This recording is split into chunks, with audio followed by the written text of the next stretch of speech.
Hola José, muchísimas gracias por estar con nosotros en Refracciones y aceptar la invitación. Bueno, yo digo gracias a ustedes por invitarme, por estar interesados en lo que yo les pueda decir. Interesadísimos estamos porque, bueno, por miles de razones, digamos, no siempre uno conversa con un premio nacional y con un arquitecto de la talla tuya, pero pensamos en este número, nosotros lo que hacemos es abordar un concepto en cada número y esta vez estamos trabajando sobre el concepto de templanza. Digamos, ahí dándole vueltas y dándole vuelta, pensamos, a mí me parece que la arquitectura tuya tiene muchas características que de alguna manera están ligadas a la templanza. Hay una suerte, hay un minimalismo y una suerte de control, contrario a la exuberancia. Hay una, hay una, algún, o sea, un grado como importante no sé si espiritualidad, digamos, o algo parecido a eso, como es como introvertida en algún punto, se ajusta, se acomoda bien a los espacios donde está insertada, digamos, etcétera. Entonces, me gustaría partir preguntándote si te hace sentido algo de esto y cuáles de alguna manera son esas, la templanza era una virtud para el mundo griego clásico. Eh, ¿Cuáles son las virtudes con las que tú relacionas tu arquitectura desde donde aparece, digamos? Mira, a ver, hay que ir por orden porque a ver, lo importante aquí es que el lenguaje que tú usas, digamos que un lenguaje para pensar lo que ustedes piensan, ¿no es cierto? No sé, tú te dedicas a la filosofía, me imagino, eh, o algo, o algo así. Bueno, pero ¿qué sucede? Claro, que un oficio como la arquitectura tiene que tener su propio lenguaje en cierta forma. Entonces, no es traducible directamente, ¿no es cierto? Sí. Claro, sucede, esto es una cosa anterior, sucede que en el mundo actual, ¿verdad? Hay un solo lenguaje para referirse a todas las cosas, pero a Ujú. veces las cosas que se intentan pensar, si no tienen una precisión en el lenguaje y una cierta invención de un lenguaje, no se puede acceder a ellas, digamos, a un razonamiento, por así decirlo. Y el razonamiento creativo es distinto. Entonces yo tengo que hacer una traducción, digamos, de lo que tú me dices, que yo lo entiendo hacia dónde se dirige y todo lo que tú dijiste me hace sentido, por supuesto. Entonces, pero yo lo tengo que llevar, como decir, al terreno, al lenguaje en el que yo me muevo y que es el terreno en el cual está la arquitectura y con el que yo puedo pensar o puedo formular un pensamiento arquitectónico, ¿no es cierto? Ujú. Entonces yo diría que lo primero es que la templanza, ¿no es cierto? Como tú dices, que es una virtud, que es una de las virtudes también capitales de, no sé, en el pensamiento griego, pero también cristiano, digamos. ¿Ah? Claro. Si yo la tradujese al, a la arquitectura, eh, lo primero que te podría decir es que, por ejemplo, en el mundo actual, ¿no es cierto? La positividad del pensamiento del mundo actual lo lleva siempre a avanzar en, en un cierto imparable, indetenible. Entonces, cuando un arquitecto comienza una obra, siempre el hacer, esa positividad que tiene el hacer en el mundo actual, ¿no es cierto? Lo empuja inmediatamente a actuar, no a detenerse, Ujú. ¿verdad? Entonces, yo diría que lo primero que tiene que tener una obra de arquitectura, digamos, cuando pienso las cosas, es que me detengo antes, me detengo, no me abalanzo en el hacer, Ujú. sino que eh, pienso siempre digamos, eso que tenían los griegos, ¿no es cierto?, sobre sobre el soplido de las musas, ¿verdad? Ujú. Bueno, no importa mucho si era una cosa u otra, pero yo la imagino, digamos, como una detención, digamos, que rompe lo imparable, ¿no es cierto? Esa positividad de lo imparable que tiene el pensamiento actual, y se detiene para hacer un silencio. Mm. Un silencio porque sin ese silencio las musas, ellos no habrían oído a las musas, Mm. ¿verdad? Y nosotros, ante la creatividad, tampoco la podemos oír si nos abalanzamos y no hacemos un silencio. Ujú. Entonces, todo, por así decirlo, toda acción que se haga, digamos, creativa en la arquitectura, nace de este cierto vacío, de este cierto silencio. Mm. ¿Me entiende? Sí. Entonces, eso ya, como dice, es como el punto de partida para pensar una obra, para dejar que eso que es la obra y lo que ella tenga que ser, primero, eh, nazca de un silencio y de una detención, Ujú. ¿no es cierto? Eso, y digamos, en el caso nuestro de estas obras, primero, lo primero que se hizo fue eso, y por eso, por ejemplo, se pensó en, en algo que yo llamé las cuatro coordenadas, ¿ya? Eh, para explicar que, que eran cuatro dimensiones simultáneas que tenía la obra de arquitectura y que esas, de alguna manera, era una especie de pórtico, primero de sombra, donde nos guarecíamos, por decirlo así, y creábamos estas cuatro coordenadas simultáneas que eran pensar cuatro dimensiones simultáneas para pensar la universidad. ¿Te ¿Ya? refieres a los edificios de la Universidad de Olfibáñez? Claro, a la obra de la universidad. Es que la palabra edificio ya lleva en sí una Perfecto. imagen. A ver, claro, tengo que hacer aclaraciones. Yo pienso con una abstracción, Ujú. es decir, la abstracción, ¿qué es lo que es? Tengo que remitirme siempre un poco hacia atrás. Es que no se piensa analógicamente, Claro. sino que, sino que se piensa en un paso que está más allá de la mera analogía, Mm. ¿no es cierto? Voy a decir una cosa. Por ejemplo, el lenguaje, ¿verdad? Eh, y la escritura. ¿Cuál es la invención? Perdón que me tenga que remontar a esto, pero No, por creo favor, que aclaro. adelante. Estamos ¿Cuál es conversando. la invención? ¿Cuál es la invención, por ejemplo, de, de, del alfabeto griego, bueno, tiene precedentes anteriores? ¿Cuál es la invención de eso? Frente, ¿no es cierto?, a todos los ideogramas, por ejemplo, de la escritura china. Mm. Que la escritura china, digamos, una cosa es como se habla y otra es como se piensa. Mm. Entonces no hay una relación. La Claro. escritura es figurativa, ¿me entiendes? Sí. Esa es la cuestión de Occidente. Ahí es donde Occidente tiene una potencia que no pueden tener esas otras civilizaciones en este sentido que estamos hablando. Que en un momento hay una invención en que la escritura, me parece a mí, todo esto, mi idea sobre el asunto, es en verdad una notación musical, Ujú. porque son los sonidos, las letras son sonidos. Entonces es una notación musical que solo con 28 letras puede hacer todos los sonidos necesarios para expresar todas las ideas. Sí. No depende de una cantidad de signos y símbolos que son, digamos, ¿no es cierto?, figurativo. Entonces, eso es una abstracción. ¿Te Sí. fijas? Porque el que pensó eso no siguió, digamos, con los ideogramas, no siguió con eso, no Mm. trató de perfeccionarlo, sino que lo ve por otro lado. ¿Te fijas? Sí. Bueno, entonces, puesto ahí, digo que en ese pensamiento abstracto, digamos, se puede pensar con una simultaneidad las cosas, ¿verdad?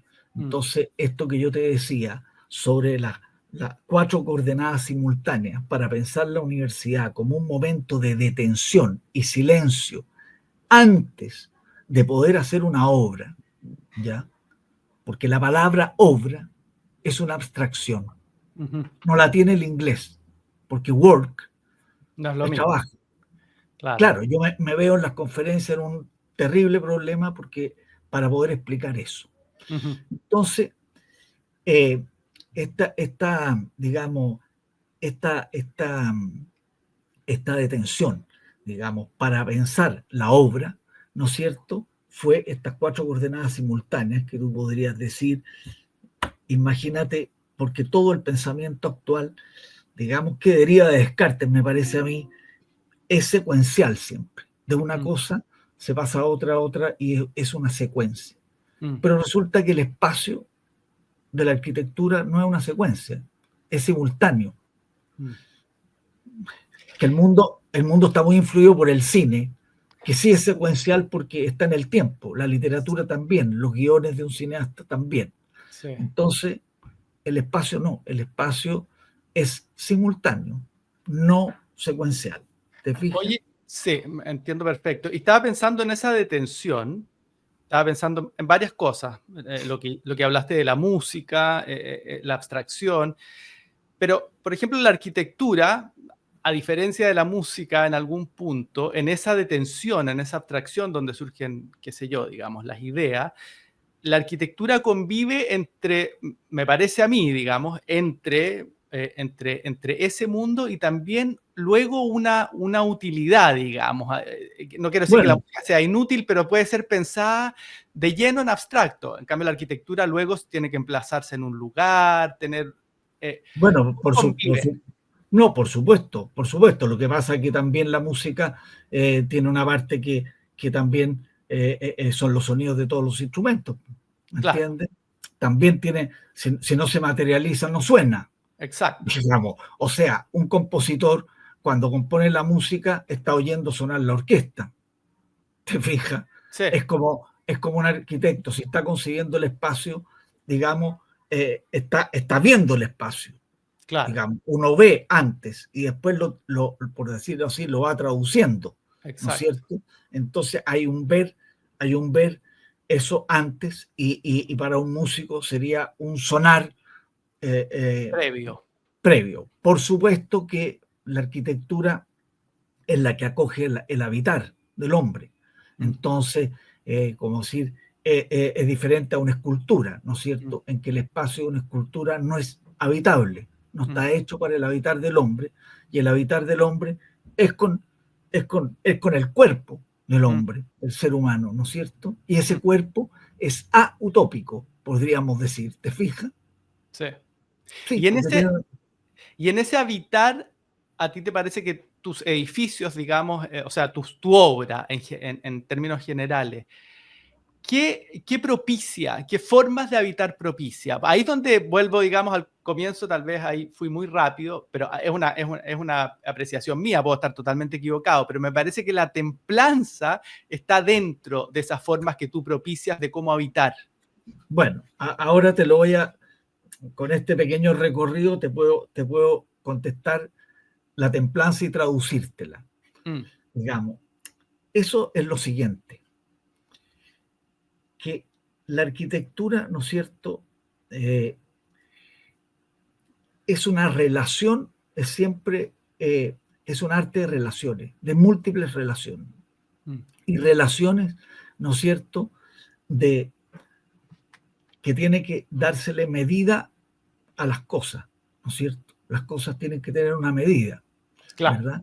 Y en ese sentido, hay una medida que tú puedes decir, estos son tantas pulgadas, estos son tantos pasos, pero otras cosas son medidas eh, de cualidad y no de cantidad, pero la cantidad en arquitectura se vuelve cualidad. Te Mm, fijas, son inseparables. mm, Entonces, ¿qué sucede? Que, por ejemplo, eh,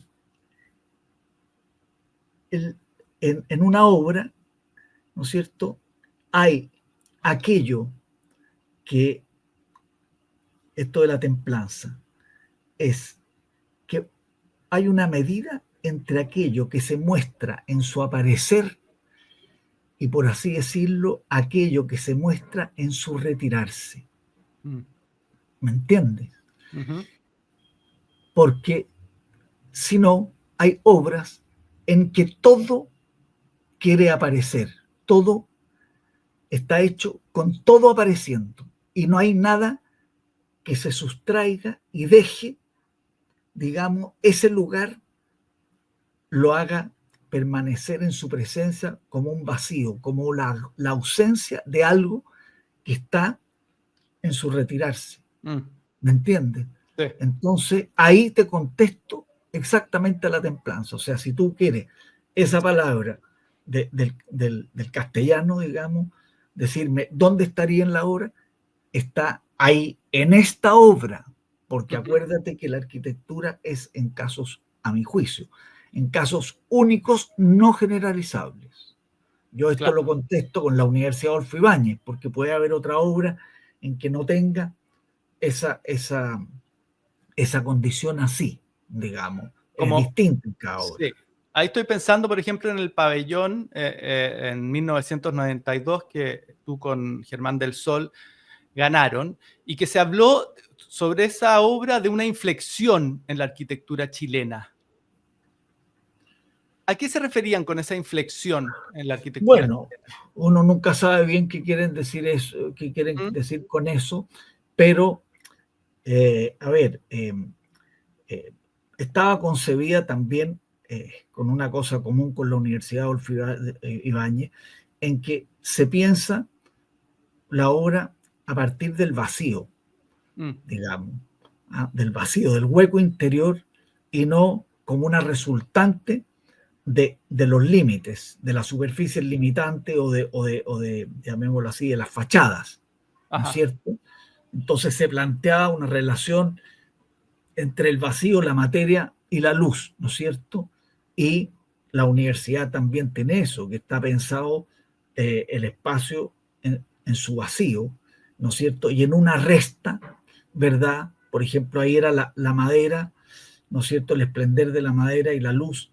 Y en este caso la universidad, si tú te fijas y la miras por dentro, tiene tres materias que se ven, ¿no es cierto? Que es los suelos, ¿verdad? De linóleo, las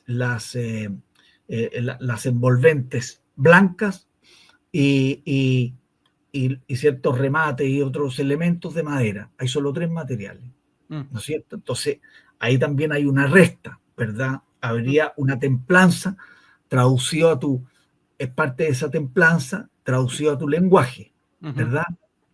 Entonces, bueno, en el pabellón de Chile había eso y también ahí estaba metido la forma también de haber construido una obra de esa envergadura toda en madera, que era una invención, ¿verdad? Sí. Era una invención de una cierta plástica, porque también, hay que decirlo, la obra de la Adolfo Ibáñez y esa también, siempre hay una voluptuosidad, ¿no es cierto?, de eso que se llama la plástica. Hay una invención plástica de una obra. Porque yo pienso que sin una invención plástica una obra no puede esplender. ¿Me entiendes? No puede esplender. Si falta esa dimensión plástica, esa voluptuosidad, por así decirlo, no esplende. Y eso no quiere decir que la voluptuosidad tenga que ser algo de excesos. No. Claro. Quiere decir que la voluptuosidad lo que maneja es una medida, ¿no es cierto?, de lo que aparece y lo que se retira para lograr, ¿no es cierto?, esto que estamos hablando, ¿no es cierto?, esta templanza que llamas tú, que en cierto modo, ¿qué es lo que busca? Que el habitar, que el que habite ese espacio esté, ¿cómo decir?, lo pueda vivir en una libertad, pueda estar libremente en él. ¿Qué significa eso? Supongamos mucha arquitectura de la que se ha hecho tecnológica. ¿Qué es lo que sucede? Que tiene una invención de artefacto. Es decir, cuando tú estás dentro de ella, tu cuerpo casi tiene que adaptarse a ella, en vez de que ella te deje libremente habitar. Por eso que la arquitectura es tan difícil, porque tiene que hacer al mismo tiempo de una invención plástica que despierte nuestros sentidos, ¿no es cierto? Y nos avive y avive nuestro espíritu, pero al Claro. mismo tiempo nos tiene que dejar libres para habitar, Mm. no tiene que obligarnos. Por eso que la universidad, al restar los materiales, al dejar la luz permanecer como luz y dejar la presencia de un vacío, lo que hace es no obligarte, digamos, a tener que adaptarte a eso, sino que poder habitarla libremente. Y por eso mismo también se propone habitar en lo múltiple. Es decir, que siempre a todo desplazarse y moverse, hay siempre múltiples formas de ir de un lugar a otro. Mm. De modo que el pasar sea un pasear, de modo que el circular, ¿no es cierto?, tenga siempre diferentes caminos que elegir y cada cual puede hacerse su propia recorrido, su propia ruta, ¿no es cierto? Es parte de esa libertad, que justamente no es casualidad que se proponga eso cuando al mismo tiempo hay lo que tú llamarías esta templanza que te deja libremente habitar. Sí. No sé, Sí. ¿te hace sentido lo que No, digo? no, absolutamente, me parece extraordinario, o sea, me encanta. Y estaba pensando, a propósito de, lo dijiste, la materialidad, y estaba pensando en la madera, por ahí Claudia Pertusat escribió que tú eras el maestro de la arquitectura en madera en Chile. ¿Cómo se dio esa relación con la madera? Porque se podría dar la relación con diferentes materiales, pero ¿qué tiene la madera? Bueno, lo que pasa es que hay una cuestión que es la siguiente. Es un tema sensible, porque la arquitectura tiene una dimensión sensible y una dimensión inteligible, que van juntas. Entonces hay arquitectos que la parte inteligible a lo mejor son muy diestros, tienen mucha destreza y habilidad. Sin embargo, la parte sensible quizás no tienen esa relación ojo-mente-mano. En la arquitectura hay una cuestión, como decirte, que tiene que llegar siempre a la mano. Es la relación de lo visual y lo táctil. Sí. Fíjate, yo antes te decía, ¿por qué es una obra? ¿Por qué la arquitectura es abstracta? Porque es un arte de relaciones, y las relaciones son cosas abstractas, ¿no es cierto? Es un asunto abstracto. Entonces, esta relación entre lo visual y lo táctil también se trata de un equilibrio entre esas dimensiones, ¿verdad? O sea, si no hay esa relación, por ejemplo, la luz, hoy se habla mucho que el color, que la arquitectura del color, la arquitectura me parece a mí no trabaja con los colores, trabaja con la luz que dan los colores, ¿me entiendes?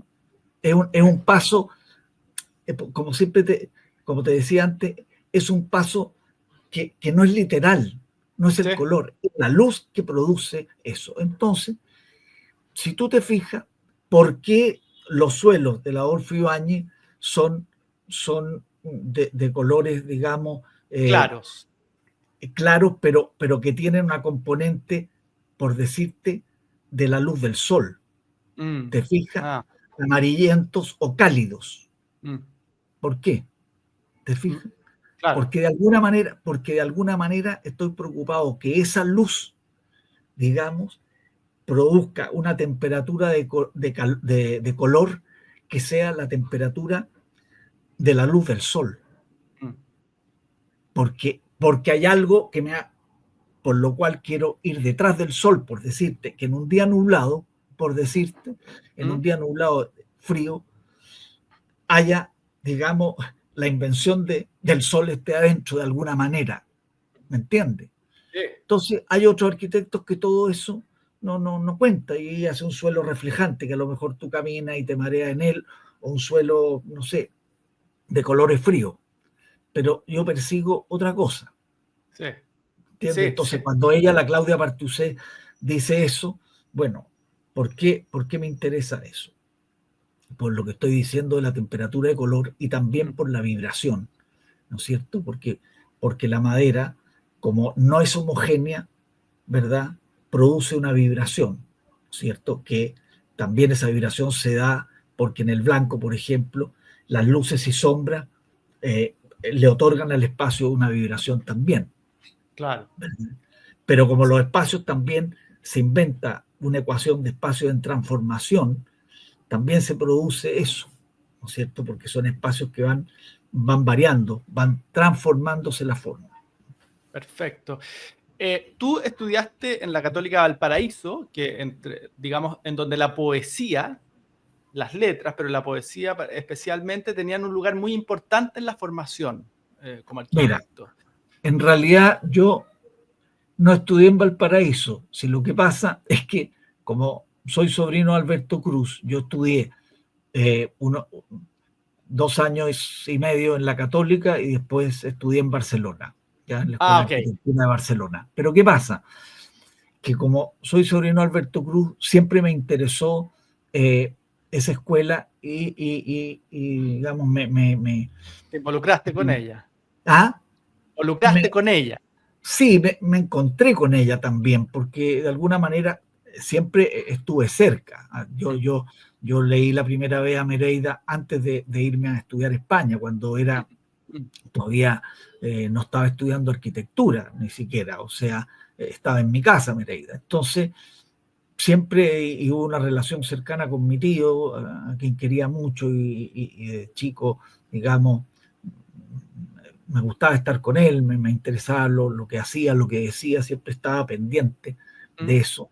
Entonces, bueno, en un momento determinado tuve un cierto encuentro estando en España, digamos en Barcelona, con el pensamiento de ellos. Entonces, bueno, y tenía mucha relación con mi tío y conversaba mucho estas cosas, las podía ver con él, las podía conversar, las podía hablar. Entonces, eso es lo que pasa, que sí, es como si hubiera sido un alumno, pero de facto no lo fui. ¿Y cómo convivió ese lado en la relación con tu tío y con esa, digamos, forma de ver y practicar la arquitectura y tu estudio en la Católica en Santiago, que no era necesariamente esa, No, pues no, rozar? lo que pasa, sí, lo que pasa que en Santiago fue muy poco tiempo, digamos.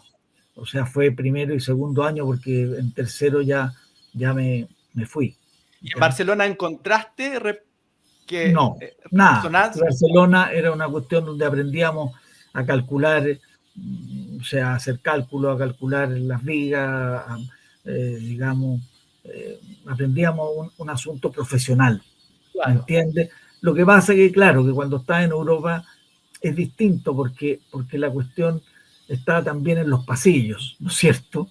Sí, No está sí, necesariamente en las aulas, ¿verdad? exacto. Entonces, está eso, está que vives en un lugar donde hay obras que tienen, digamos, romanas, digamos, no sé, Sí, góticas, románicas, entonces es distinto, ¿no? sí. Se te abren otras cosas, entonces no importa tanto eso.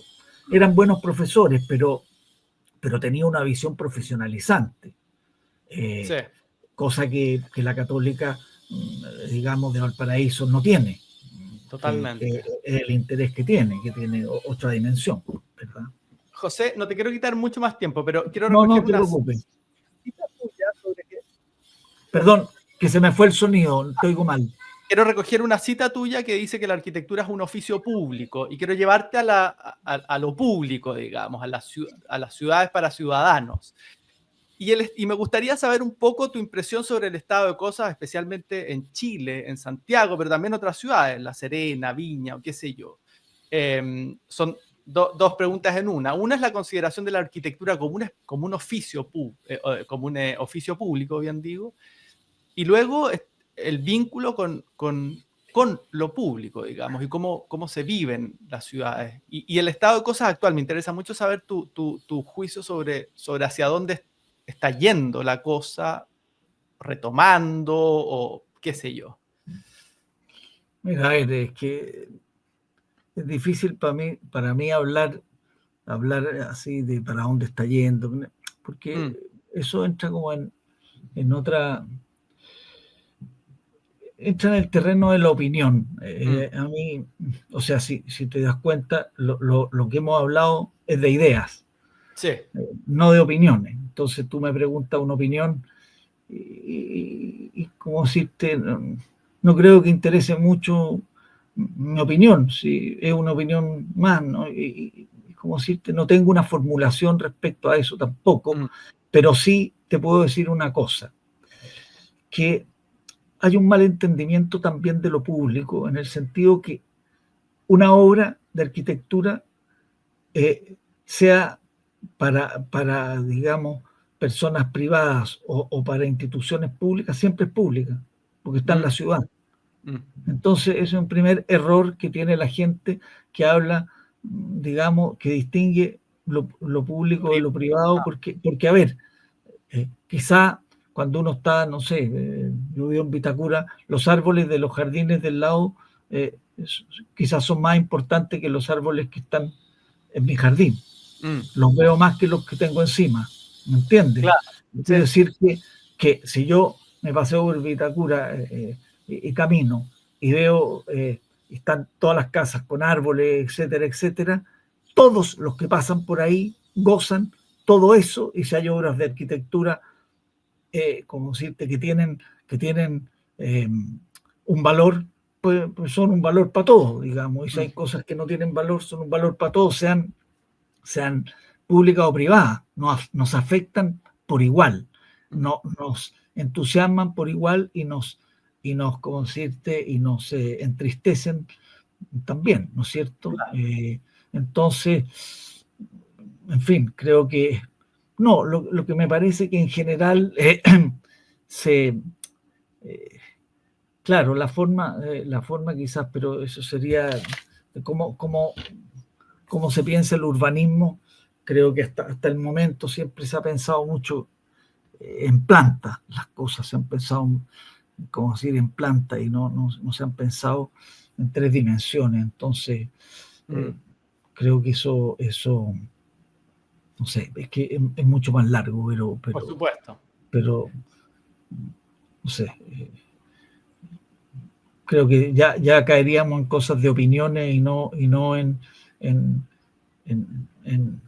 ideas y en concepciones, ¿no es cierto? Sí. Te tengo una última pregunta. Me gustaría saber, hablaste de música, qué sé yo, de la palabra. En ese espacio de tensión donde surgen las ideas, digamos, ¿qué otras disciplinas entran en tu arquitectura? ¿Se producen a veces traducciones de ideas que provienen de la música, de la pintura? ¿Hay un vínculo con las otras formas de arte? A ver, es que todo arte siempre abstracto. Siempre. O sea, digamos, incluso, o sea, todo eso que uno cree que es temático, ¿no es cierto? Y que lo ve porque es un arte, digamos, donde hay figuración. Claro. Sí, pero resulta que si uno lo mira bien, es abstracto. No sé, uno mira al Greco y tiene una potencia plástica que es completamente abstracta, y con Velázquez pasa lo mismo, con otros pasa porque son abstractos en el color, aunque tú lo veas que a lo mejor el dibujo es figurativo, pero ahí no hay que confundirse, digamos, es mucho más complejo, y nunca son temas, siempre está más allá del tema. Entonces todas las digamos, lenguajes que tiene el arte, ¿no es cierto?, que es la música, la pintura, el cine, digamos, que es muy importante también, la escultura, como decirte, por supuesto que son materia de pensar, materia para pensar creativamente. O sea, es imposible, digamos, no ver en la música el silencio, ¿no es cierto? Claro. Cómo sale el silencio, o ver en la música, por ejemplo, si la música que está sonando está anticipando lo que viene o no lo está anticipando. Por ejemplo, entonces, si voy caminando por un espacio, el espacio me anticipa lo que viene, o el espacio de repente no anticipa lo que viene. Claro, porque uno también ve, si uno tiene una cabeza abstracta, ve abstractamente las otras artes, ve en la pintura ¿no es cierto?, ver la pintura, cómo se dispone, digamos, el espacio en el plano, así como en la escultura lo ve, ¿no es cierto?, en las tres dimensiones, pero también puede darse cuenta que, ¿no es cierto?, que en la escultura el espacio es homogéneo, en cambio en la arquitectura no es homogéneo, sino que es heterogéneo, ¿no es cierto? Entonces, claro, por supuesto, uno no, como decir, y el cine, a ver, el cine es muy importante también porque es como el arte que nos tocó a nosotros, casi, por decirlo así, surgiendo, ¿verdad? Claro. Para mí fue muy importante el cine en mi infancia y lo ha sido hasta ahora, digamos, ¿me entiendes? Sí. Uno se alimenta de todo eso, ¿ah? No sabe en concreto qué cosa, pero como quien dice, pero claro, se lleva al terreno de la arquitectura que tiene, como decirte, otros rigores distintos, Sí. porque si no, se transforma en una traslación, como yo decía, no se puede trasladar, es como el lenguaje no se puede trasladar, ¿no es cierto? No es trasladable, hay que traducirlo, ¿no es Claro. cierto? Yo tuve que traducirle de la templanza, ¿no es cierto?, para poderla llevar al terreno, ¿no es cierto?, de De la la arquitectura. arquitectura. Muchísimas gracias, José, por el tiempo y por la conversación. No, gracias a ti, encantado.